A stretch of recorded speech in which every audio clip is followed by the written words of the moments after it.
because without the scrim or the netting, the helmet would give off the moonlight. So this was kind of early modern camouflage. You told me, jeez. You see he's got extra pockets here, here, on his pants. Oh, and the 101st even had some that were on the shoulder that could carry extra ammo. Plus, he'd carry his musette bag, which carry his blanket, his mess kit, or extra stuff he needs.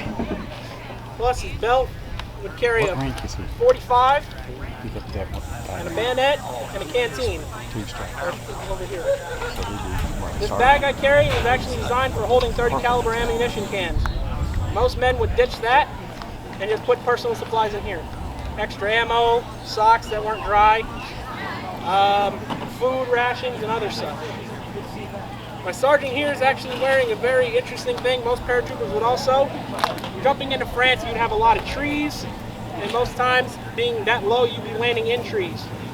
So most paratroopers were given bailout rope, which would extend down to the ground. But the problem is, your risers are caught above your head, so a lot of paratroopers would put a boot knife so they could reach down and pull it out with quick access. Most paratroopers would carry that. And at the end of the campaign, United States Airborne, both divisions, would be there from June 6th to about July 13th, 1944. And in those times, out of the two divisions, 100,000 were killed, 2,000 were wounded, and 4,000 were considered missing in action. That was the biggest operation in human history by the Airborne and the landing forces on the beaches. It turned out to be a vital success. The St. Mary and Glees, the 82nd captured, was the first town to be liberated in France.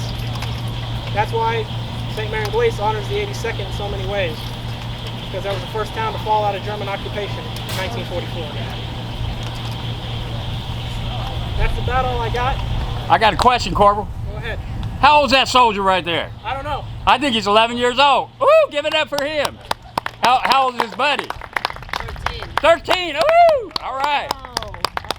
Okay, we're gonna go talk to your recruiter. I think you got some fake IDs going or something. We need to find that guy. Hey, I'm not in their unit.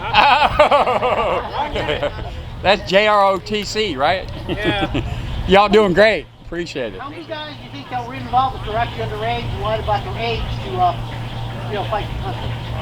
I'd say probably a third of them. The standard age of a soldier was 20 years old, but as we all know, there were kids that had been enlisting in the war, 17, 18 years old, lying about their age. So I'd say probably a third of those guys. And the Airborne was all volunteer. This was a volunteer. You get extra $50 a month for just jumping out of a perfectly good aircraft for nothing. So That's a lot of money back then. Oh yeah, so you'd be getting, as a private, he'd be making $50 a month as just a private. And now he's in the Airborne, he'd be making $100. So he's getting more than some ground infantry units that are in combat every day. So he's getting more money than them. Sergeants made about $80 plus the $50, so he'd be making in some cash. Us corporals would be making about $75 a month. So we'd be making some pretty decent cash as well. So, yeah.